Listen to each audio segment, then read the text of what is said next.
Okay, here we go. Well. Happy New Year, everyone, and happy tax season. One of my favorite topics. I have a very funny joke to share. And I was having a conversation with one of my colleagues, and we were talking about this couple that was getting married. And, everybody jokes that I always talk about having a home based business. And so the joke was that when the couple gets married, and the minister says, if anybody has anything to say about this marriage, speak now or forever hold your peace. And I would be the one in the audience to stand up and say, hey, y'all better have a home based business. And so I believe that. I believe that so much. I'm not going to waste a whole lot of time. Everybody knows who I am. You know that I believe everything that I have learned through the Midas program over the past 15 years now, 15 years or so. I have been studying under my mentor, Sandy Bakken. But I am so excited and so happy to share this time with you and introduce you to Dominique, who is going to give us everything that we need for this last minute tax fix. How to increase your bottom line by up to 15% without raising prices or boosting sales. So without further ado, I'm going to turn it over to Dominique. Dominique, welcome, and take it away. Thank you. Thanks for having me. And I think we share in that Sandy's been a mentor of mine for a very long time. I'm a CPA and one of the top tax strategists in the country. And I have to say thanks to Sandy Bodkin, because Sandy really got me on the path early in my career to focus on what really makes a difference. We got to file taxes. I'm not trying to go to prison or anything like that. We got to do it, but it's not that fun. What's really fun is uncovering and putting that stuff to use. And I learned that from Sandy. And so it sounds like you've had a similar experience with Sandy as well, Lynn. And so I'm really honored to be able to work with Sandy and be able to continue his vision and helping people pay a lot less. It's not a secret that there's people that are paying taxes very differently in this country. And I noticed that very early on. In fact, I think my very first job in high school, when I got the paycheck and I looked, it didn't add up to the minimum wage times how many hours I worked. And I didn't know what that was all about, but it didn't seem right. And so I started to develop that in my career early on. And we've seen the headlines. These are all recent headlines. It's no secret that there are folks that know how to play the game, if you will. And so that's what I've done with my career, is really focus on understanding the why and the how. And it's been important to me to bring that how to everyday small businesses. We are who are keeping this country and this economy running. The big guys want you to think it's them. It's not. It's every single one of us here present today that are contributing to that. And so it's not a difference of how much you make that counts. It's really about how you make that. So Lynn, hats off to you, because if you're standing up in weddings, then you're really doing the Lord's work and trying to get people to have a home business, because this is the ticket that can get you paying taxes just like the big guys. And you don't have to be a billionaire to do it. Of course, in my day, that's going to be Scrooge McDuck. Maybe today it's more like Scrooge McBezos McDuck. I don't know. But regardless, you don't have to have that same kind of income to participate. You just have to know how to play the game. And so that's why I look at this as dropping an instant 15% to your bottom line without it needing to increase your sales. That's what we're doing every day in our hustles, right? We're trying to get the sales to increase. We're trying to change our prices to help us take home a little bit more money. And that's what you're already learning how to do. I want to come in and tell you how you can do that by reducing your costs. And in a lot of cases, the government kind of takes their share first. So I'm going to show you how to get around that today. Of course, a lot of people have been talking about this, but people don't really talk about the how. And that's what I love about working with Sandy Botkin, is that we actually sit down and tell you the step-by-step how to do it.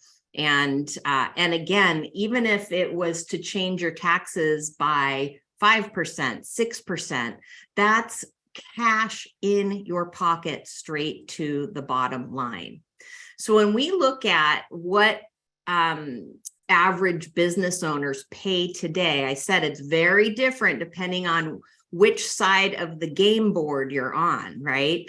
On average, I would say most business owners are paying about 40% in tax, and that's across the board. Of course, we're going to focus today on federal tax, but wherever you live in the country, there is a state tax reduction that happens as well.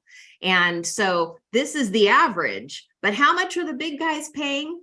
Well, the top 10 income generating companies in this country, 6 of them paid 0. That's right, 0%.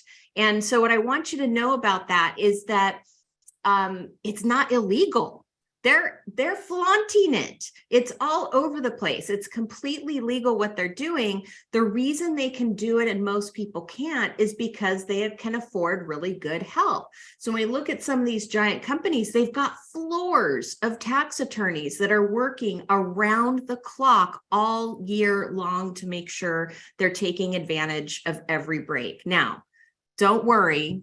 If this stuff bores you, you don't have to work around the clock. That's my job. I will learn it. I happen to like this sort of thing, but my job is to bring it to you, because this is the secret, folks. When we look at the wealthiest in this country, part of how they generate that wealth is the speed with which they generate that wealth, okay? So I wanna show you this little graph here. And the idea, you may have seen this before, but the idea here is the idea of compounding when you're investing. The hypothetical here is that you double $1 every single year. So at the end of year 1, you have $2. At the end of year 2, you have $4, et cetera, et cetera. If you do that, at the end of 20 years, you're left with $1 million. Not bad, right? If we can get that kind of return on investment. The point I want to make here is I want to show you what happens with taxes. By the time you enter that tax line, now remember, taxes happen first and foremost.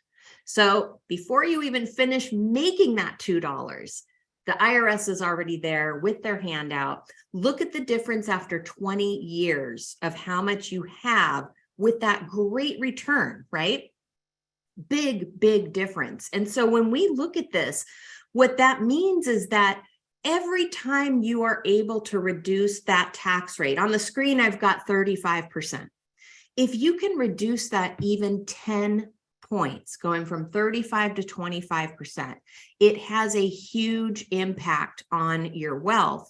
And in this case, you'd be left with $800,000 versus 22. This is the secret, folks, because if I'm making money at this rate, what that means is that I am growing my wealth 21,000% faster than somebody who's paying the regular amount. So that's a big deal too, right? It's not just that people pay less. It's what the fact that paying less allows them to do as they're growing their wealth. They can grow it faster. And the faster that you grow your wealth, the more compounding helps you, and the faster and then more in terms of the growth is exponential. And so that's what today's all about, is to really help you understand a few of the basic ways, what I can teach in an hour, right? But understanding the game, so that if you find that, wow, those are things I can do myself. Okay, great. There's lots more where that came from. So I'm hoping to give you some practical things that you can use that will reduce your taxes when you go to file, but also understand a little bit more about this game of tax, how it works, so that you can continue to learn different things. I've talked about Warren Buffett in a few slides ago, and that's because he brags. Every year he brags that he pays only about 15%. Turns out he's paying a lot more than some of his counterparts on the Forbes top 100 list there. But the question I want you to ask yourself is, if you only save 10%, what does that do for your wealth? And it's not just about holding on to that money. It's that you can now reinvest that wealth into your business. Maybe it'll help you hire that first employee. Maybe it will help you get some technology that you really need to run your home-based business. Maybe it will allow you to invest in some marketing so that your business can grow. And that's what this is all about. Again, don't have to be a billionaire to make this happen. You just have to have access to information. And that is the big divider in this country, isn't it? It's that when we look at people of means versus people who struggle, the big dividing line is what you know. And when we see people with means, typically what happens is they have generations of information that they're sharing with their family members. And they're able to use that information to get faster and grow bigger faster. So that's what we're here to do, is really educate you.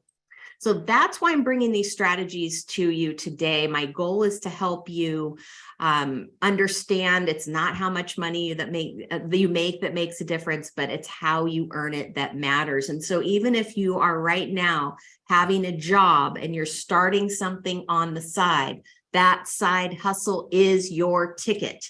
So that the more deductions you add into your side business, the less your main income is taxed as well. Okay, so we'll get into that. I want to start by just giving you a brief education in how taxes work. So bear with me, it's the only time really we'll be doing any math at all. And then I'm going to get into some specifics so you can understand all we're doing in tax planning. It's really not that hard. You just need to know the pieces, right? So the big question is how? How do we get that 10% reduction? What most people aren't aware of is that the tax system works in two ways. Most people earn and spend their money under what I call an ordinary earning and tax cycle, okay? You earn, of course, IRS gets their share right away. If you get a paycheck, you know that it's taken out, and by the time you get your check, it's a lot less. So, of course, that's what you get to spend, is what's left over. What I want to show you how to do, though, is to earn and spend in tax smart ways. And so you'll see that in this calculation, we kind of twist it a bit.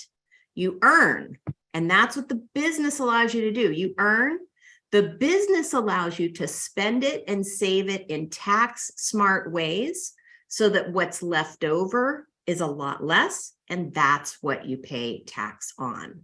So that's my first secret right here, is you've got to be able to shift some of what you're spending now and shift it into this cycle right here, that tax smart earning and tax cycle. So let me just give you an example really quick. Anybody enjoy a good wine out there? Now, I'm not a super wine connoisseur here. Raise your hand if you like a good glass of wine. I can just tell you if I taste it and it's good or not. That's how I do my wine tasting. But did you know that there's actually a way to deduct wine? Yes, it's this model right here. Because in my business, if I earn my income and I spend that on a tax deductible item, let's say that I am training you right now and I have you all over to my home and we're going to learn about taxes tonight, and I'm serving my favorite wine. Guess what? That is a tax deduction. So when you buy wine under what's called an accountable plan, and it's either a business gift or it's a business meal, when you pay with pre-tax dollars, of course, you have less money left over, right? But that's okay because you were going to buy the wine anyway. Am I right? You were going to buy the wine anyway. So what's left over is a lot less, and that's what you end up paying your tax on. So here's the calculation. What I'll say is most accountants stop there with commonly known items like contribute to a retirement plan. Okay, retirement's important, but let me just clarify here. That's what I call a spending strategy, meaning if you don't put the money in the retirement plan, you don't save the tax dollars. Now, if you're like me and you're growing your business, you probably want to be reinvesting back into your business. And so for every dollar that I take away from my business, maybe trying to get less taxes, my business is going to grow slower. Does that make sense? So don't get me wrong, retirement planning is great, but a lot of accountants stop there because they just don't know any more ideas. And that's because this is a specialty field. It's taxes, but it's tax strategy, which is a different education. Okay. So the calculation works like this. We add up all of our income. There's lots of different types of income as you're experiencing now in your learnings. IRS doesn't even pass judgment. They want to tax your illegal income too. So if you're earning income illegally, just make sure you report it and you're all good. They can't get you on tax evasion. But you add it all up, then you start subtracting. And so we call those subtractions to your income deductions, right? That equals what we call taxable income. All right. Taxable income, we then multiply by the tax rate. You look up in a chart based on what your taxable income is. That tells you what the rate is. You do some simple math. You multiply those two numbers. Now you subtract again. You're going to subtract what are called tax credits. Okay. And then finally, you end up with your total tax due. And so in tax planning, here's how it works. What we are doing is working within the laws to manipulate this calculation. Let me tell you what I mean. There's certain types of income that if we start at step one, add up income, and that income is not on this list, it never gets added in to begin with. Therefore, your taxable income number is lower. Your tax rate is lower. You crunch those two numbers and your ending tax result is lower. Same thing on the deductions. Let's say I add more deductions. Well, I subtract more. That means taxable income is lower. I multiply that by my tax rate and my tax is lower. Okay. So I'm going to be pointing those strategies out and kind of what technique it is as we go along. And so once you understand that this is how it works, now it's plug and play. You just plug in the different strategies to the different components of the calculation, and it ends up being that you pay less. Okay, so I mentioned you add up all types of income. Some income is taxed in different ways. Okay, so when we see Warren Buffett, for example, he's earning in here. He's earning investment income, and that's taxed at a lower rate. Why? Well, because they have a lot of friends and they're bugging the politicians to say, give us a better rate, because that's how we get paid, right? Most of the wealthiest are not doing W-2s and getting a paycheck. It's okay. We can start there and we can build from there and we can get the same thing. We just got to know how to play the game, right? So these are tax advantaged.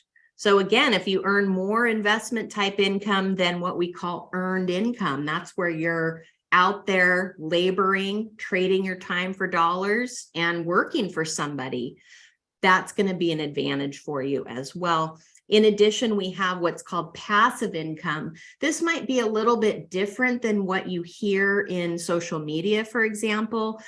In the lay person's terms, we say passive to mean, I don't really have to do anything to generate that. It's a return that I'm getting off of something that I've invested. Let's say an Airbnb, for example, or I'm renting my car. I'm getting income, but I'm not having to physically work for it. In the tax game, passive income is taxed very differently. And again, it's a lower tax than what we see under earned income. So that gives you some idea on how income is taxed there. So my first strategy I'm going to recommend is a concept called income shifting. If it never makes it into taxable income to begin with, it automatically lowers your tax. And so there's certain strategies that allow you to do that, okay? For example, I mentioned retirement plans. Retirement plans are a way to shift your income. You're going to take it out of this year and you're going to move it to some point in the future. And so I call that income shifting with years. I'm going to say in 2023, I don't need the deduction this year, or I don't need the income this year. I'm going to take it out so that it never ends up in this pot to begin with, and then I'll worry about the taxes later. Now, I'm going to just make a suggestion that whenever you do what's called a deferral like this, we're deferring. Instead of paying tax this year, we pay tax somewhere down the line. Whenever you do that, it's okay, but make sure you have a plan on how to get it out tax-free at the end too, because there's certain ways you can do that. Shifting income with people. You know, you may be providing financial support to folks in your life who are struggling. It could be that your kids are struggling, could be that your siblings are struggling, could be an aging parent that's struggling that you're helping to provide some care for. And typically they're in need of help because their income is low, which means they're in a lower bracket. And so when they're in a lower bracket than you are, you can shift income to them so that you pay tax at their rate. What we're doing is we're physically removing the income from adding it up, takes it out so that your taxable income is lower and therefore your tax itself is lower. We can also do that with entities. And I'm going to talk about entity choice today a little bit. But there's lots of different entity choices, LLCs, S Corp, C Corp, sole proprietorships. They all have different tax advantages and breaks that are available through them. And so if, for example, I shift income from me as a person to my C corporation, it takes it off of my tax return and moves it to a C corporation tax return. So this can be helpful in a couple of ways. Number one, reduces my income, right? But for planning purposes, it can help protect my assets. It can help me share income with different groups of people. You know, maybe I want to share income with my family differently than I want to share income with somebody I'm not related to, right? So there's some opportunity to shift that around. Of course, the most common way that we do income shifting is we do income shifting with family, okay? And you've heard this strategy before. I'm sure I'm not telling you something new, but the idea here is that one way to transfer earnings is to hire them to work in your business. So really easy to do with kids because you're typically in control of their income and how they spend their time, and you're also financially supporting them as well. So remember that slide that I showed you. When you earn and spend in tax smart ways, you pay less tax. So how about earning it? Spending it on your kids. Listen, you're still going to spend the money on your kids. The question is, do you spend pre-tax dollars so you get a break, or do you spend post-tax dollars? Most people spend post-tax dollars. Now, you know, you don't have to do it that way. The way you do it is you hire the kids to work in your business. It can be your kids, it can be your grandkids. They don't even have to be related to you. So I had a client once that was just very generous. She supported two of her local neighborhood gentlemen to attend Yale University, and she paid their tuition. Well, guess what? They weren't related by blood, but she was able to hire them to work in her business. She was going to pay the tuition anyway. But by hiring the kids to work in her business, now her business gets the deduction. So we're adding in a deduction there, which makes deductions bigger and your tax bill lower, right? So let's say, for example, you and your spouse are paying 25%. You're in the 25% tax bracket, but your kids can actually earn up to $13,850 this year at 0% tax. So what we're doing is we're going to take a deduction. We're going to take $13,850 out of the business, Business income is less, right? So it's income shifting. Now kids have income of $13,850. They get a standard deduction on their tax for $13,850. So their taxable income is 0. So if you're paying 25 and they're paying 0, guess what? I'd like to pay that 0% tax rate too. And you just have to legitimately hire them to work in your business. Okay. Now, let's say that you're in a little bit higher tax bracket. Let's say you're 35 or 37%. The next $11,000 of your kids' earnings is still only taxed at 10%. So that still might be a really good incentive for you to consider paying them more than, around about $14,000 per year. And so this gal that was paying for some neighborhood tuition for the kids in her neighborhood, she was able to do a lot more and still save money because it's taxed to them only at 10%. Okay. Now, here's the deal. And this is what you won't hear on social media generally, is that you have to actually hire them. And so there's no point in doing these strategies if it's going to fall apart when it's looked at, right? This is all legal, but to make it legal, you have to follow the rules. So the rules say, hey, child's got to be 7 years or older. Why is it 7? Well, that's the lowest age that we have a court case on record upholding. Okay. And if you think about it, here's the 4th point on the screen is what's important. It's that it has to be reasonable wages. So you want to think about what work your kids are doing in your business in terms of this. If my goal is to transfer a lot of money to my kids, then I need to have them doing a job that anybody else would get paid a lot of money to do.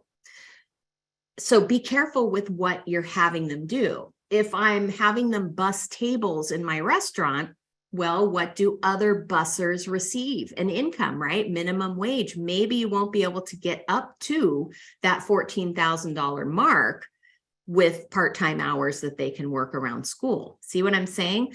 On the other hand, could I hire my kid to run my social media ad campaigns? Could I hire my kids to do video editing for me and editing my content? Could I have my kids entering my finances into QuickBooks as an example? Yes. And let me tell you, you're giving them a great education, not just to help you pay less in tax, but now you're getting them involved in the business. So they're learning at a much younger age, right? So has to be reasonable. What's reasonable? Look at fair market value. Number one, if you have other employees in your business, you probably better pay them similar to other employees because you're saying, hey, guy A makes this, but my kid makes that. It's got to be in line, right? If you don't have employees, then look online, look through the want ads, get some quotes or some bids from outside providers of that service that your kid's going to do. Let's say you've got a bookkeeper that charges $50 an hour. Well, maybe your kid can charge $40 an hour. It's discounted because of their age and they don't have a lot of experience, but it's in there. It's in line. Write it down. Make sure that you write the job description down, that you have a contract, and that you actually issue checks. So it's not something that you get to the end of the year and you just write one check for $13,850. You've got to be paying them periodically. And so you want to keep a timesheet. It's got to behave like a regular job, right? Because most employees aren't going to work the whole year and only get one paycheck. So the IRS is checking for that. They want to say, are you really doing this to skirt taxes, or are you doing this because this is a bona fide employee? And as long as you have a bona fide employee, hey, you pass, right? The money has to go to an account in the child's name, so it can't be to your own bank account. However, it doesn't have to be a free-for-all fund where they can just blow it on sneakers and jeans. You can set up a custodial account, and then you control what the funds are used for. So for example, if you want to set up a college savings plan, or you want to pay for gifts or video games or whatever it is they want to spend their money on, you're in charge of that, so you can monitor how they're managing their money. Now, one more way to power move this strategy is that if you hire your kid to work in your business and you have a sole proprietorship or a partnership, just those two kinds of entities, okay? And they are a minor child, meaning 17 or younger, they can be exempt from Social Security and Medicare tax. So I want you to picture in your mind your pay stub. And if you've ever looked at your pay stub, you can see where they're subtracting out of your income, right? And two of those lines say Social Security and Medicare. That won't happen here, but only if they're hired to work in a sole proprietorship or a partnership. Now, let's say it's more advantageous for you to be a corporation. That's okay. Still hire your kids, because it's not the end of the world that you're paying Social Security. But I'm just letting you know that there's an extra benefit there so that you can save even more with hiring your kids. And this is my little guy here, although he's not so little anymore, and he would die if he knew that I was sharing this picture with you today. And I have to say, he's definitely not interested in doing anything in tax, but he's worked for me in my business since he was 7 years old. He's now 21 years old. And again, it's a great way to bring your child into the business, kind of educate them early, and get that tax write-off for yourself. Now, here's one more power move with hiring your kids. Again, we're talking about growing massive wealth here. Most people aren't talking about this, but when you hire your kids to work in your business, you are qualifying them to make a contribution to what's called a Roth IRA. Now, a Roth IRA is a special type of savings account, and it means that the money that goes into the Roth is tax-free as long as you take it out in a certain way.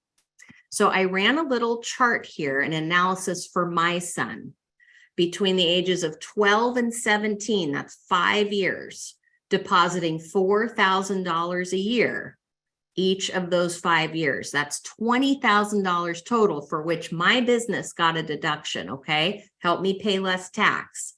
That $20,000, if my son waits until he's 59 to take it out, he'll have $2.1 million tax-free, completely tax-free, while I only put in $20,000 that saved me on taxes. Now, the great thing is that this money can be used for an education. It can be used for medical. It can also be used to help him purchase his home for the first time.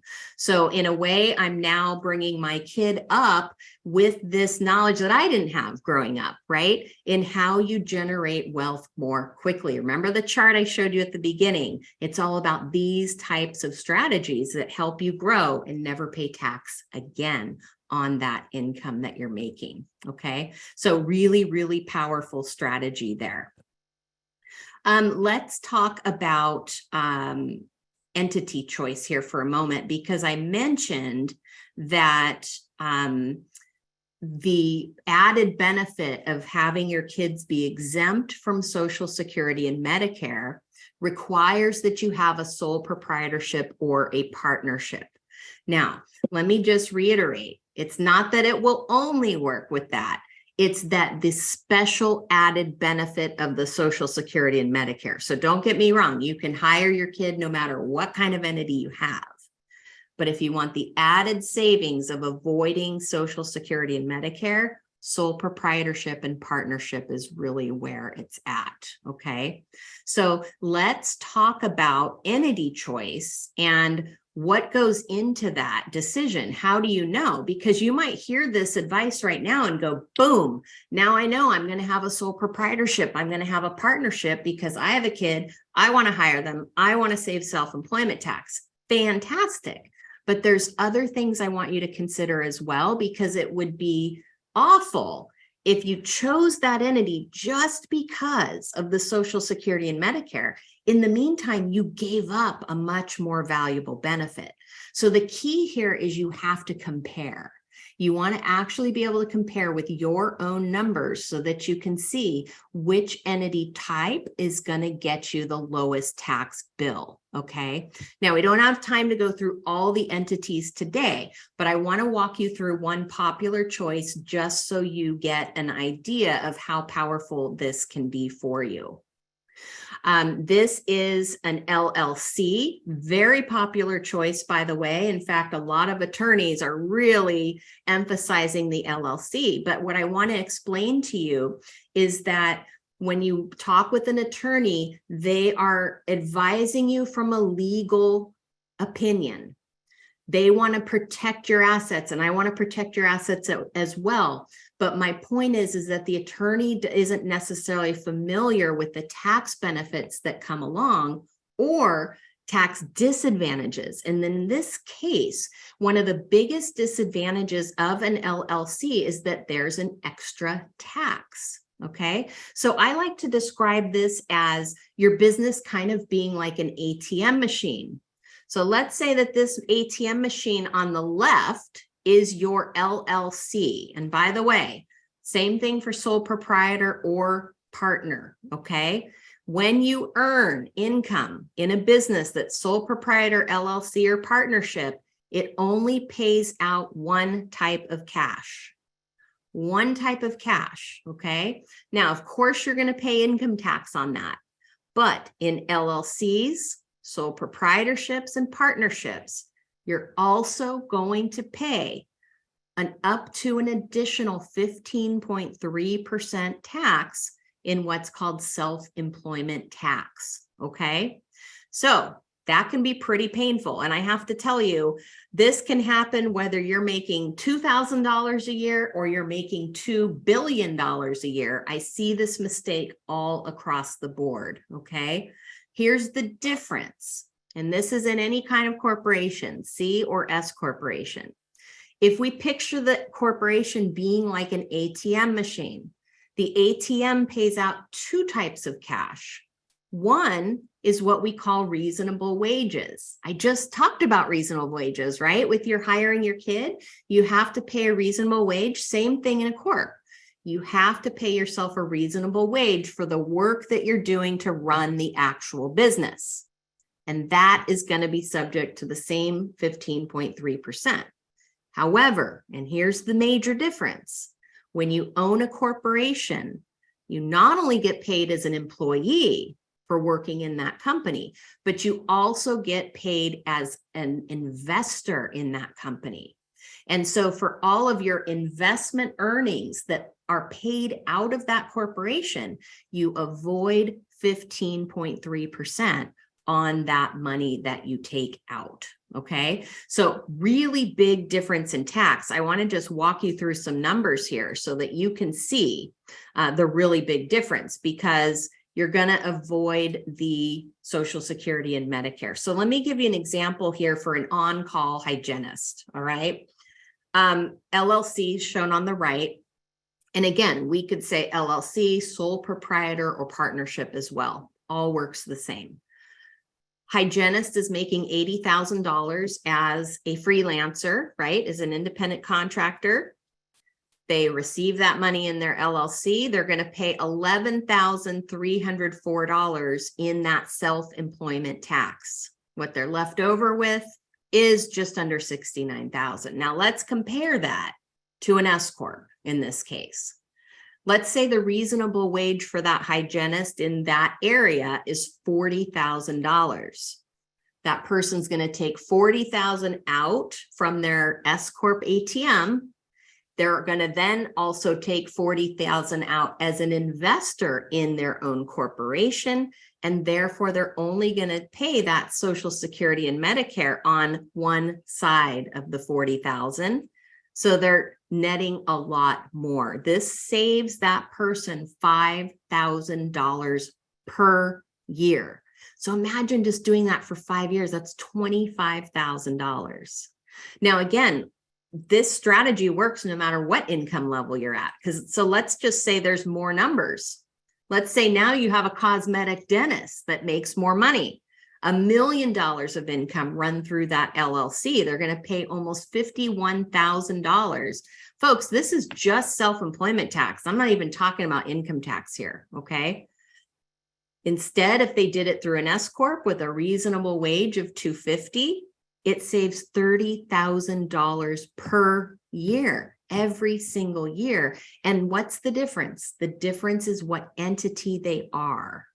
So I also want to help you change your impression of when you look at entity choice, okay? Most people think it's something that you choose when you start the business, but really you should be evaluating that all the time. Why?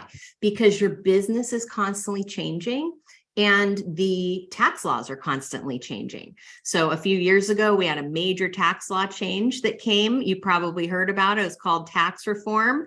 And boom, when tax reform happened, we needed to assess everybody's entities because they changed the rules of the game. And so for some people, that meant that they needed to change their entity. It's okay. You can change your entity almost as frequently as you like within some restrictions, but I want you to keep that in mind because this is a big time money saver here. And this is just one thing. There's about 8 or 9 different tax advantages with each and every entity choice there is. So, I hope you're starting to see the picture here. And of course, you can continue to learn more and build on your knowledge so that it helps you make a final choice on that. Okay. And what's going to work best for you. So does that make sense when I say something like, it's great to save Social Security and Medicare on when you hire your kid, if you have a sole proprietorship, or let's say an LLC.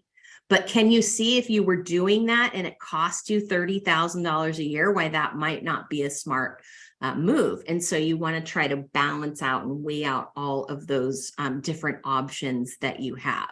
Okay. Now, here's a strategy last minute that you can use. And this strategy has to do with your home. And again, I'm not teaching you anything you probably haven't already heard of, but let me tell you how to max this out. Your home. And it doesn't matter if you own the home or you rent the home. If you work from your home, you get a tax break for that. Okay. So what you won't hear most of the time is you can do this even as a renter. So even if you rent your place, you can still take a tax write-off if that's where you do your work. So let's talk about the details here. It's home office, but a lot of people overlook this. I can't tell you how many tax returns I look at and they haven't gotten this. I don't know why. I think sometimes people think it's a red flag. It isn't. Sometimes it's because they just don't have good record keeping. Now, if I ask you how much you spend in utilities and you can't tell me, then that's a problem, right? So I want you to use tools that are going to be fit within your lifestyle. Be realistic here. I'm not a good receipt saver, so I can't save receipts. It's not going to work for me. What I can do is I can take a picture of it with my phone. That works for me. It works in my lifestyle. So boom, that's what I do.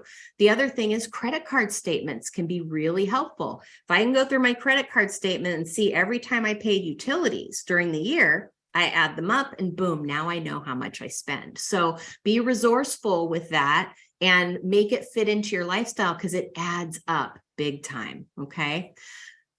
Truth is, most people aren't taking it for one of those reasons, but here's the key.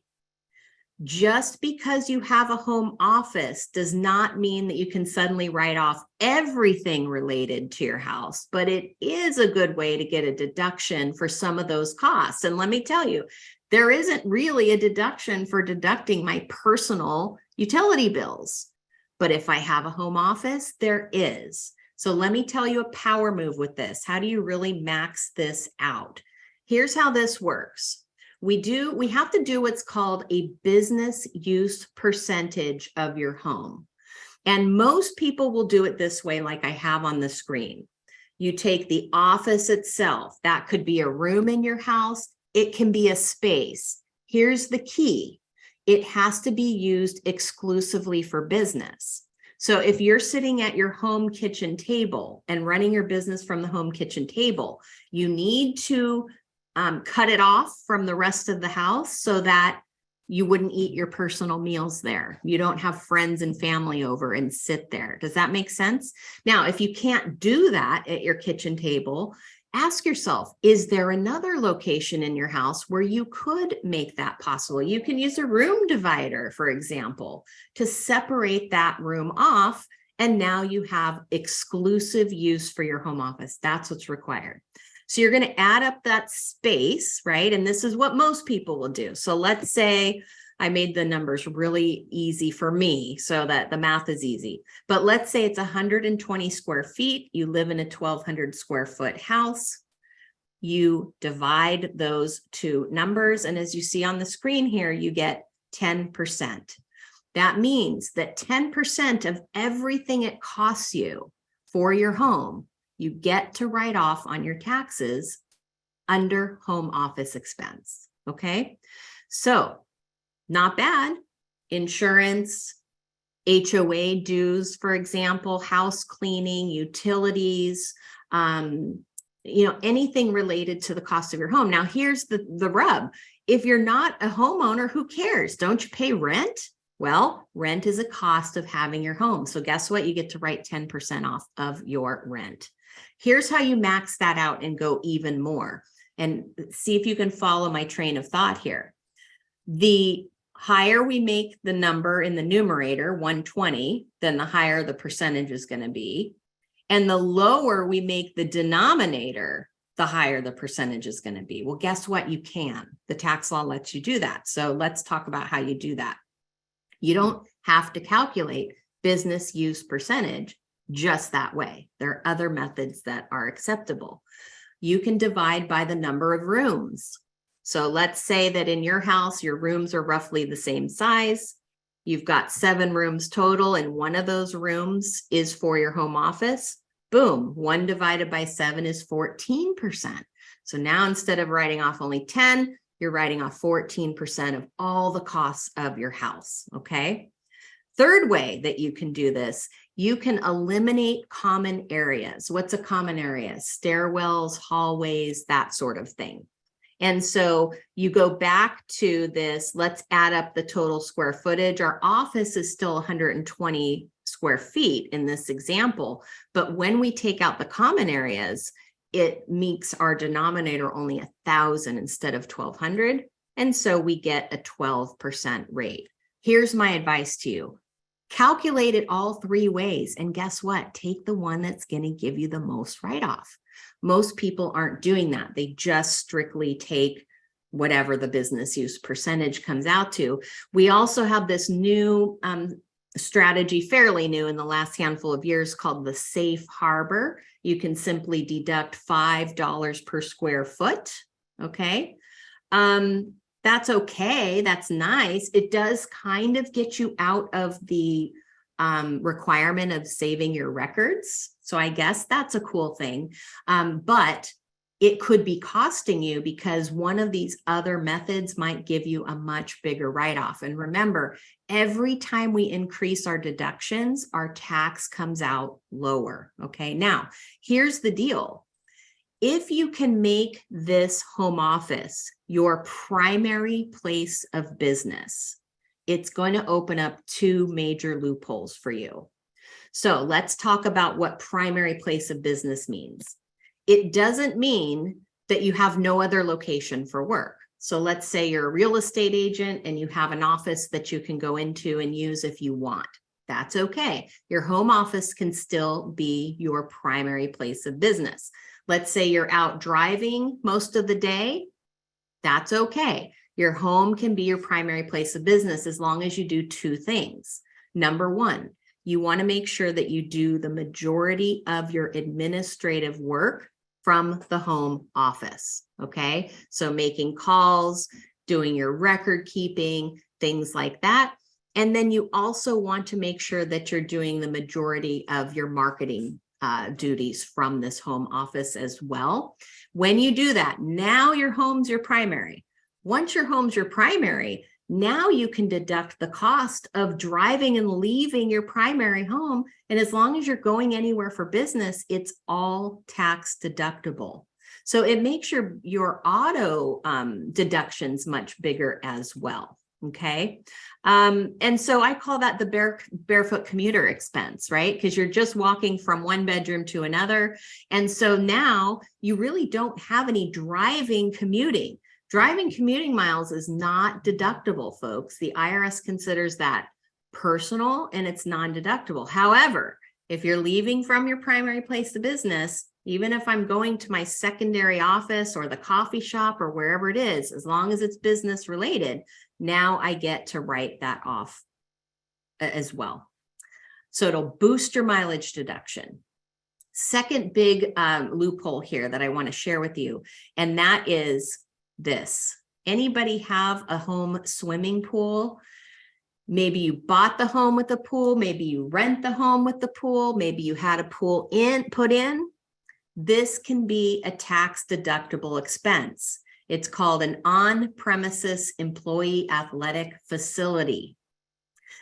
Now, if your primary office is not at your home, you don't have a pool on the premises. But when your primary office is at your home, you have a pool on the premises, and it's used for employee athletics. And so, yeah, there's a tax code section for that. It's found under 132J4. And it provides a write-off for athletic facilities. And so as long as that is located on the premises of the employer, this works for basketball courts. It can work for jacuzzis. It can work for saunas. It can work for skate parks. So if you're going to put in skating ramps and things of that sort, as long as it's available for use by the employer and the employees of the company and their families, you can take this as a deduction as well. And not just the cost of putting it in, but the cost of maintaining it. So if it's costing you extra electricity or for the chemicals or for whatever it costs to maintain that pool, that now becomes a tax deductible write-off. So again, more deductions means less taxes.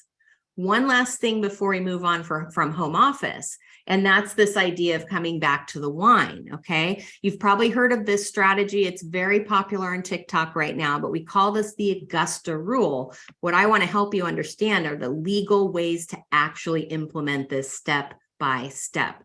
What the law says is that you can rent your home, you meaning the business. The business can rent your home from you as either the lessor of the home if you're a renter or the owner of the home if you own. And up to 14 days each year, the business is going to pay you rent. The business gets the deduction. But because of the loophole, you do not have to pay tax on that rental income. So business gets the deduction. You as a person, as an individual, do not have to pay tax on that income. So there's a few requirements that I want to make sure that you're aware of with this. Remember with home office, I was telling you it has to be exclusive use. So that means you can't have dinner in that spot. You can't let your family crash when they come over to visit you from out of town and sleep in the home office. It's got to be solely for business. So what happens if I rent out my home office to my business for some other purpose? Now I don't qualify as the primary office, and it's going to crash my whole strategy there. So here's number one key I want to stress. Exclude the home office from the rental agreement. So you can have the whole house, you just can't use this one area. That's not included. And think about it, that's a normal thing to do, right? Many people have vacation homes that they rent out, or they're an Airbnb and you're only getting that one room, or you get the whole house except this one room because the owner's things are in that closet, right? You can do the same thing. So what do you need to do it? Got to have a contract. And you can use a standard contract. National Association of Realtors has them available. Just download it from Google, but make sure you outline it that this area is not included. Has to be fair market value. So go on Airbnb. What does it cost to rent an entire premises in your neighborhood with the features that your home has? Okay. Number 3, you need a business reason. We don't just do this. Yeah, my business is renting the home. It has to be a business reason for it. So are you maybe hosting out of town contractors or employees that you work with, and they're going to stay the night while they're in town. Great. Business purpose, it's lodging, right? I mentioned earlier with the wine strategy. Could I have you all over to my home? We enjoy some wine, and I'm going to share some tax tips with you because that's what I do professionally. Absolutely. Now I have a business purpose for doing it. So document that. And then finally, actually pay the rent. So if your contract says I'm going to rent at $600 per day, then you want to show $600 for each time that's rented, and show a calendar that shows when the days were that were used. Okay. That's going to protect you so that in the event that it's looked at, no problem whatsoever. Okay. I'm happy to answer questions about that because I get these questions all the time. One thing I'm going to caution you on is don't use it for entertainment. And the reason we can't use it for entertainment is because right now, the current tax rules don't allow us to deduct entertainment anymore. So come up with another reason. Maybe it's to educate your clients on the different products that you have. Maybe it's to educate your team on doing some training or having them in town so that you can work together in person. Whatever is, just be very deliberate and intentional with what you suggest for that reason. Okay. Finally, let's talk about our improving the car and truck expenses, because this is another area where people get a little confused. AAA comes out with a study every year about how much it actually costs to operate your vehicle. And again, you don't have to own the vehicle. Let's say you're leasing the vehicle. Let's say that you go on a shared vehicle site and you're renting the vehicle by the day. That's okay. Those are your costs, right? Most people will take the standard deduction. We just got the new tax laws that came out, right? 62.5 cents per mile for 2022. But unless you're driving a small sedan, you're losing money every time you turn that key in the ignition. Okay. So what's the solution here? The solution is to deduct your actual expenses instead of the standard mileage deduction. That's fuel, oil changes, repairs to the car, improvements to the car. You need new tires. Guess what? That's part of the deduction. How do you calculate it? Similar to home office. We deduct the business use percentage of the car. How do you know what that is? Miles. So it does require you to know how many miles you're driving for business versus how many miles you're driving total for the year. Okay. Finally, I'm going to leave you with our new tax rates for the coming year. Again, under general rules, we'll say if you have a choice, it's better to pay tax later than it is to pay tax now. And that's because you get to invest that money back in your business. Okay. But I don't want you to be farsighted. This is all about being strategic. It's about looking and seeing, am I better off getting that write-off today, or am I better off getting that write-off down the line? So our tax rates have budged just slightly, but here's what I want to point out to you is the capital gains brackets, folks. Did you know there's a 0% capital gains rate? There is. It just depends on what your total income is. And so especially right now, as we are entering a recession, as we're still trying to emerge from the pandemic, if you're struggling and your income is slightly lower than usual, that is an opportunity. It's an opportunity because why? You're in the 0% tax bracket. So now is the time to actually maybe pay tax on some income. I want you to think about maybe converting your retirement accounts. That's a great time to do it, is when your income is temporarily low. Take a look at this screen here. If you're unmarried, you can earn up to $44,000 in capital gains and pay zero tax. What does this mean? If you're investing in crypto, or you're investing in the stock market, or you own a rental property, now is the time to think about selling that so that you can report the gain. Why? Because you're going to pay zero. So you might as well do it, right? If you're married, then you're looking at $89,000 of income while you're still at the 0% rate. That's being strategic. That's making use of your situation. And I have to tell you that when you're in a loss, it's a huge tax opportunity and it can put cash in your pocket. So tax planning, of course, is all about keeping more of what you earn. We're near the end of this presentation, and by now you've probably got more knowledge about tax than you ever wanted to, and I'm sure you won't be able to retain it all.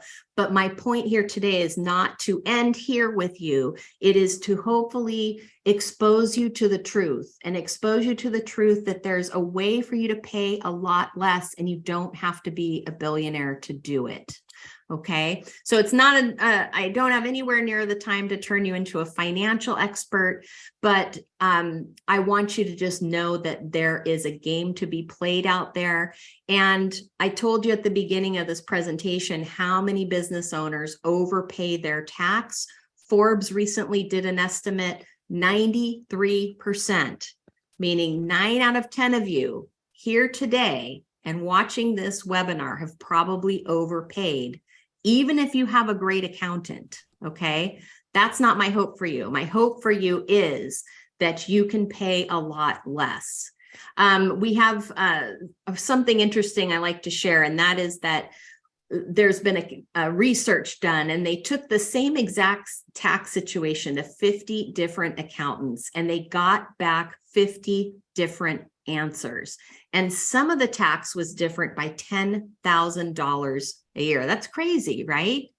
Well, it's not really that crazy when you realize that accountants have a lot of other clients, 300, 500, in the thousands, which means they're in a mad rush to get this done. So in all fairness to my industry and us accountants, now is not the ideal time to really be looking to reduce tax. It's really throughout the year as you take time to learn what these strategies are and implement them. Okay, so there's a big difference between just filing your taxes and actually doing that tax planning. And you really ultimately have 3 choices. You can continue to overpay the IRS. You can pay a professional to do it. And for a professional design of tax plan, it's not cheap. What you want to make sure there is that you're getting a good return. Are they saving you way more money than you're paying? Or there are do-it-yourself ways, and I want to talk to you about how you can do that for as little as $2. And that's this book. Sandy Botkin and I have co-authored this book. We called it The Simple Playbook to Lower Your Taxes to Almost Zero. Some of the strategies I talked about today are in that book, but there's also lots more that I just didn't have time to get to. And today you can get both the ebook and the audiobook versions for only $2. There's a special link here that Lynn has negotiated for you all because she is a big time negotiator. She knows how to do business. And so you've got the opportunity to put this information to use in your business and keep a lot more of what you earn. There's lots of things. I won't have time to read all these slides to you, but the important thing I want you to walk away with is it's not the ideas alone that are important. You've got to know the ideas, but how to actually implement them step by step, because it doesn't do you any good to know the idea if the IRS is going to take it away from you. Okay. So all you have to do is go to MidasIQ.com/Lynn Richardson. There's lots and lots of strategies in there. It's all designed to help you keep more of what you earn. And you might recognize Lynn right in the middle here. Again, I think a lot of people can be really disappointed, and there's 2 ways to learn about this. It's being frustrated that you didn't know this sooner, which obviously it is frustrating. I don't like to see it myself, but you can take what you know now and move forward so that you can grow your business faster. Here's that link again. And I know you all have questions. I see them there in the queue, so I'm happy to hang out and answer as many as I can. Let's see what we've got here. I know there's heavy information shared. Yes, Walter, that's for sure. So I I don't know if there's a replay available, but I'd encourage you to get the book, because at least then it's in writing and you can kind of highlight and take your time with that. If I start my business with a social security number, can I later change it to an LLC? Absolutely. And what I would encourage you to do is, yes, you can start it with your social. For privacy, like I would say for identity protection, you might think about filing what's called a W-9. And when you file that W-9, it allows you to get a tax ID number, even if you want to remain a sole proprietor, okay? And that will allow you to keep your identity private, because you may have to issue some 1099s to people that you pay to help you in the business. And that way your social security number isn't floating around out there. CG says, I just started an LLC with my husband and we're taxed as a partnership. And I'm so confused on filling out the 1065 form. Yeah, you and me both. We're a startup and don't have the money yet to pour into a CPA. Any suggestions? Believe it or not, the form instructions are really helpful. And I like to describe it like this. It's sort of like a puzzle. You follow the directions. And so for every single line on that tax form, you go to the instructions and it'll tell you for that line what you're supposed to enter. The biggest thing I can tell you, and you have to do this, whether you do this yourself or you work with an accountant, you have to know your numbers. So first and foremost, whether you take a sheet of notebook paper and you write down every deposit that you made during the year, total it up, that's your income. That's what you have to start with. So you have to know how much you spent or how much you earned and how much you spent and what you spent it on. So you want to kind of group things that are similar. How much did you pay for rent? How much did you pay for your cell phone, etc.? Okay. So that's usually the biggest hurdle that people have when you're first starting. Is it can be a little overwhelming. And I realize I'm a little bit different from most people. I'm a numbers person, and so it comes a little easier to me. But that's probably going to help you a lot. The other thing I would suggest is a program called VITA, VITA, VITA.org. It's called the Volunteer Income Tax Assistance Organization. They're wonderful. Also check out SCORE.org, SCORE.org. They may be able to connect you with a volunteer that can help you in preparing that form. Okay. Wow. This has been amazing, amazing. And consistent information, updated information. I want to share, because in the chat, there was quite a few people who were asking about the age of the youngest age. And Dominique is absolutely correct, as has Sandy Bakken been correct, in that the earliest age documented in a court case was 7 years old. Mm-hmm. However, I have been saying for the past 15 years that that court case was before social media. That court case was before Facebook, Instagram, Twitter, LinkedIn, and YouTube. And so what I provided in the chat is a link to the Department of Labor, where the federal law says that a child of any age, can work in entertainment, in theater, production, as a babysitter, and in a parent's home-based business. Absolutely. So we always say, and you know, that you must document everything, learn the rules of the game, and then play the game by the rules. Yes. So if I wanted to hire my child younger than 7 to model in my business advertisement, my brochures on my website, in my YouTube commercials promoting my business, or somehow providing the public with information about my business, I would go through every single step, document hiring that child, just like Huggies would hire a baby for a baby commercial. Okay? So don't get caught up in when you see something and you think it may be a little off. I'm going to say that one of the best things you can use in this entire process is becoming a MidasIQ member so that you can learn the rules of the game and play the game by the rules, but so you can also use your common sense.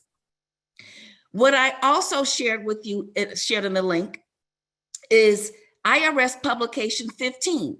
So if I were in an audit and the IRS wanted to question me hiring my child under 7, I would use the IRS's own document where it says on page 13 that children younger than 18. That's a blanket statement. It does not say children between the age of X and 18. It says younger. Mm-hmm. So 3, 2, 5, and 6 are younger than 18. And then finally, I would also document, and I put all of this in the link to you. I would also say your SBA, your Small Business Association page, it says 5 reasons to hire a child, and it too says children younger than 18. So you want to just be knowledgeable. And Dominique was absolutely right in that most of us will never have enough, time. And many of us are not numbers people. Well, I am.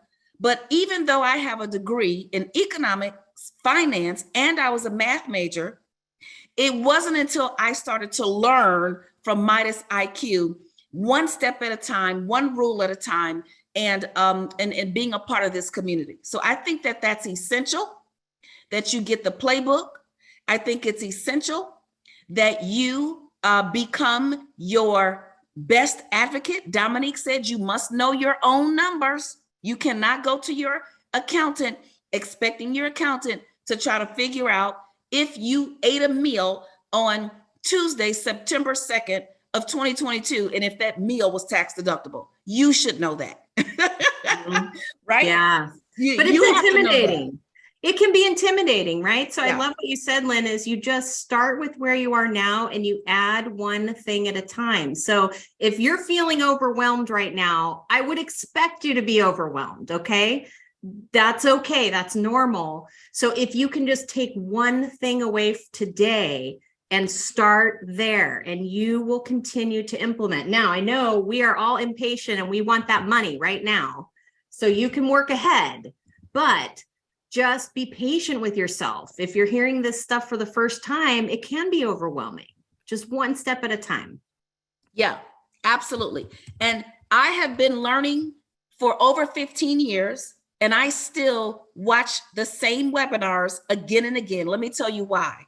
Because I didn't remember what was said after this thing here. So let me go back and watch it again. Let me take notes. Oh, why else do I watch them again? Because the tax laws get updated. So there's no way, I always say to people, if you want to win the game, this is 23, the Jordan year, you cannot win the game on the sidelines. Mm-hmm. And being on the sidelines means you listen to a webinar like this and you never come back. That's the sideline. You have to get in the game. And the last thing I'm going to say is there was a comment. Someone said they can't afford a CPA. Mm-hmm. You can't not afford a tax preparer. Whether they're a CPA, a CTEC, or a trained tax preparer, you can't not afford it. So let me explain this to you. If you are getting the knowledge that you need, that you did not have, and you now have an additional $30,000 in tax deductions that you did not realize you could have. Let's start with hiring your child, $13,850. Let's start with that 10% or 12% or 14% of your rent, your mortgage, your light bill. If you now have additional tax deductions, you're going to save on your taxes. I would say it behooves you. It behooves you to make sure you get proper tax preparation support. Because let me tell you what I don't do. I don't do my own taxes. I am not trying to figure out percentages and anything else, because it's enough for me to learn the rules of the game and play the game by the rules and document everything. I don't want to hit the wrong button trying to do my own taxes. So most people who are MidasIQ members, who are getting the playbook, you're going to save much more than you spend on a tax preparer. Okay. So Let that's me tell you very one more thing too about that, Lynn, is that probably 80% of the tax preparers out there don't know this, and it's not their fault. Think about it. The IRS is not out there going, hey, you overpaid, let us give you this money back. So they don't care if accountants know how to do this or not. It's not part of the minimum training to get into this profession. So that means you have to be a little bit more diligent as a business owner. And so if you're to join this program, we do what are called playbook sheets. You customize that based on your own numbers. We tell you where to fill it in, and you can bring that to your tax professional. Say, I want to make sure I'm getting this right off. Here's my numbers. And that way you can advocate for your own finances, in a little bit, but enough to protect yourself and make sure you're getting everything you deserve. Absolutely. Very, very important. Very important. What else? Were there any additional questions? This was so great. Thank you so much. There's lots of questions in the queue, and I'm perfectly fine hanging out here, Lynn, and answering questions for a few more minutes if you want to do that. I'm trying to answer as many in the chat as I can as well while we're ping-ponging back and forth here. Okay. Let's just go for a few more minutes, and then we will be able to see, I'll be able to see what additional questions, and we'll send up a great follow-up email as well with some links and things. But understand, again, you are not going to get a complete tax education today. It's impossible. You're going to have to make a decision to get that tax education for yourself so that you can keep more of your hard-earned money in your pocket. It's the only way. Okay. Yeah, I think there's some confusion too. And when we talk about going back to the rules about hiring your kids and the age, there's sort of this intersection where we have tax rules and we have legal rules, right? And so when we look at Department of Labor, that's the law. Usually there's a loophole for families. So if you're a parent that has the business, you can take your kid with you no matter what their age is, right? So you don't necessarily have to worry so much about the tax law, what the tax law says specifically, but it does have to comply with the federal laws. So we can't contradict that there.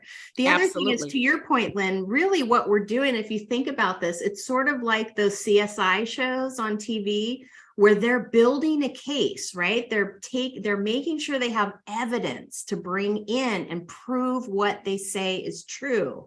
Same thing with tax strategy. So if I hire my baby and I've got my baby on my social media page, I have to prove that we really did that. So take screenshots of those images.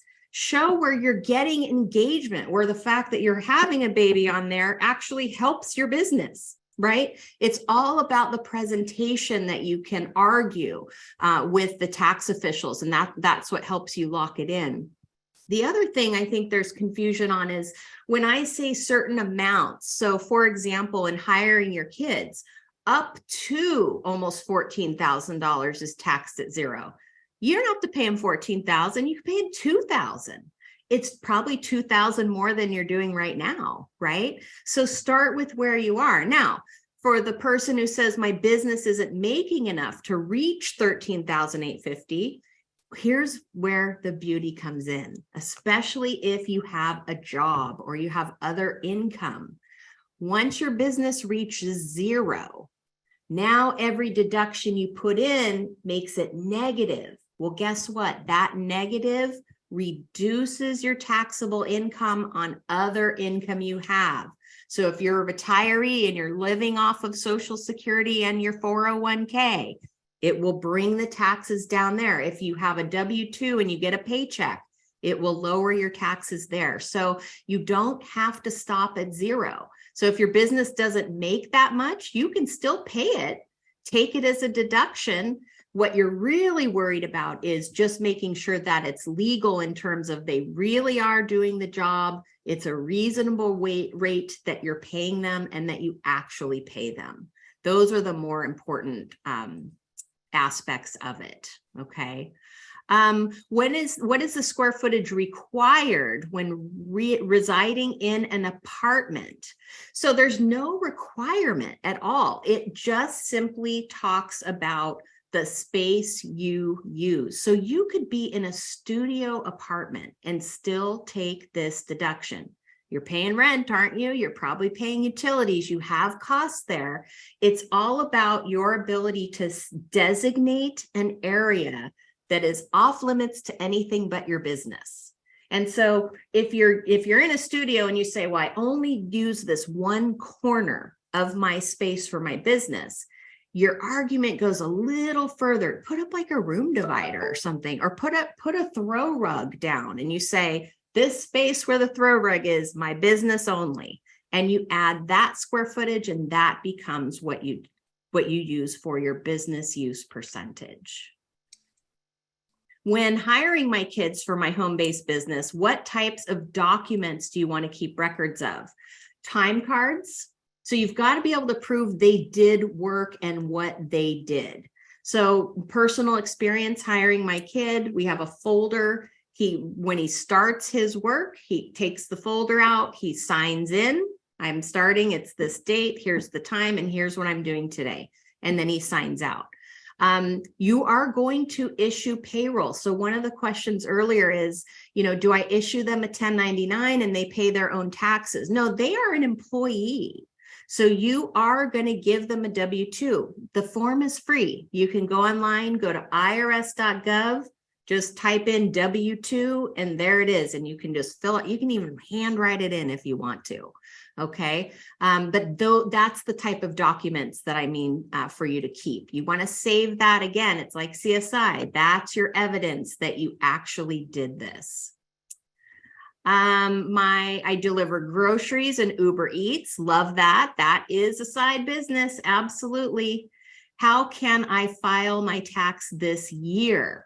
Well, if you have not taken steps to be a corporation or an LLC, and you are the sole owner of your business, then by default, you're what's called a sole proprietor. So you still absolutely, especially for Uber Eats, you are using your car a lot and that costs money. You want to track that expense. How much did you pay for gas, repairs? What's your mileage? How much mileage did you use? And for the first year, if you haven't been tracking that, I would encourage you to recreate it now. We're so lucky because we have Google. You can probably go through your Uber Eats app, put in all the addresses again, and come up with how much miles you drove. And you're going to attach that to your tax return as what's called a Schedule C. So that'll get you through your filing for this year. But folks, a lot of people don't realize they have a business. You might just be a freelancer. Maybe you were an employee and you changed your relationship at work and now you work from home, but it's still for the same company. Guess what? You're a business owner. So if you get a 1099, you own a business. I have a dedicated office, no other use. Perfect. That's perfect for a home office. What's the best process for a truck driver to file? I'm going to say similar to what I just described for Uber Eats, mileage. Now, one big loophole for truckers. Oh, I love this one. If you're a truck driver or you own a trucking company, there is what's called per diem. And per diem is something you can deduct for every night you are 50 miles or further from home. So wherever your home base is, if you are 50 miles or further, you get to deduct a certain amount per day, and it changes because of the economy. So I apologize, I don't know it off the top of my head, but if you type that into Google, you'll get that amount. So many people miss that. So if you own the trucking company, track your miles, track your expenses for the truck, track the cost of the truck itself, whether you're leasing it or you bought it. Those are all going to be your business deductions. What was the car study mentioned from AAA? If you type in AAA mileage, cost per mileage study, you'll probably find that online. Is it true that with your home-based business, you can only deduct to the limit of the revenue of the home-based business? No. And that's the beauty of this, right? Because the more deductions you stuff into your home-based business, now you have a loss, and that loss is worth money. So even if you have no other income, let's just say it's a tough economy right now. That loss can be rolled forward and can help you in the future. And it's a future deduction. So don't stop counting receipts once you get to zero. That is worth money in your pocket. So absolutely don't stop just because you feel like you don't make a lot or because you've spent all the money that you've earned in the business. Does the home's deductible only apply to one home-based business? This is a great question, and let me just answer it this way. Remember, I said exclusive use. Well, if I use the same home office for more than one business, it's not exclusive use, right? Now, if it's only for two businesses that I own, I'm going to split that home office between the two businesses or the three businesses or the four businesses. That's fine. But let's say I have a job and I work in my home business or home office, and that's also where I run my home business, not exclusive use. So sit at your dining room table for your job and use your home office for your business. Okay. That is so important, everyone. And it was one of the biggest things that I had to continue to clarify during the first part of the pandemic when people were quarantined, because folks who had jobs were working from home and they also had home-based businesses. But if they were on their Zooms for their job, where they get a W-2 in that home office, it is no longer for exclusive. It is no longer exclusive business use. So it's very important to know the rules, to learn the rules of the game, and to also play the game by the rules. So, these things can get confusing. The other thing that I'm going to say that I want to just really jump up and scream right now, because Dominique confirmed something that I know you have gone to your tax preparers in the past, and they said, well, if you have a loss, you can't take any write-offs. That is the biggest lie on the planet. Yeah. And I say all the time, because what did Dominique say in the beginning of this webinar? She said, you can save money on your taxes just like the big businesses. You don't have to be a billionaire. So guess what? The rules that apply to billionaire businesses apply to our rules. Go and look up the Financial Times. See how many big companies had a loss. I bet you they are still writing off their legal tax deductions. So do not let that scare you. Your job is to learn the rules of the game, play the game by the rules, document, and document. I don't want to understand how to file a tax return. What I want to understand how to do is live by the rules I'm supposed to live to daily. So when I go and file the tax return, I can actually get the deduction. Those are two different things. So I want to know that I can actually have my home office for my home-based business, and that I cannot let my mother-in-law come in there and sleep when she comes to spend the night. Yeah. And take pictures, Lynn, right? Because how are you going to prove that your mother-in-law didn't sleep in there? Well, if you have a picture and it shows clearly there's no bed in there, then Correct. They can't say otherwise. Yes. Right. And I'm not here to point the finger, because the IRS is just people, right? But they do have an agenda. When they question you on things, they are looking and they don't trust you. So if you can come in and you have a picture and you say, nobody does anything in this room except for me and my business, well, guess what? Don't have like your aprons hanging up in there or store towels in there, right? They're going to look in that picture and go, oh, no, I see you're storing your linens in your business, in your home office. Can't do it, right? Yeah. One thing I want to stress, and this has come up in a couple of the questions, and maybe this is why the tax preparers say you can't deduct if you have a loss. So I'm going to give them a bone there. They might just be being lazy, but Absolutely. But there is a difference in how you treat your home-based business. And I think you'll agree with me, Lynn, on this. You have to treat it like a business. This is not a hobby for you. Number one, the first thing that's going to do is it's going to give you the mindset to succeed in your business. You have to treat it like a business. The second thing that does is it protects your write-offs. The government says if it's a hobby, you can't deduct it. So what you want to make sure that you do is treat it like a real business. So let's think about what that means and how I would prove it. Well, a lot of businesses have a business plan. You don't have to have a fancy leather-bound book with your plan. Your plan could be written on a sheet of notebook paper or dictated into your smartphone. That, hey, I realize I can buy this for X and I can sell it for Y. That can be your business plan. The other thing is that you're trying to make a profit. Here's the tricky part is that most people will spend money for their hobby, but they need to make a living too. And so if you're going to keep spending money without getting any return, at a certain point, the government says, maybe you're just doing this as a hobby because it's fun for you. So you really have to be trying to make a profit. Doesn't mean you have to make a profit, but it means you have to try. So you want to be able to prove where you tried. Did you attend this conference today? Put it on your calendar that you are educating yourself. You're learning, you're trying to make a profit. You put this post with your baby on social media to try to make money.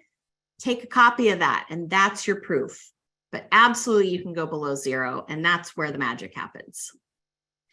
Well, thank you. Thank you so much. You have been so gracious and generous with your time.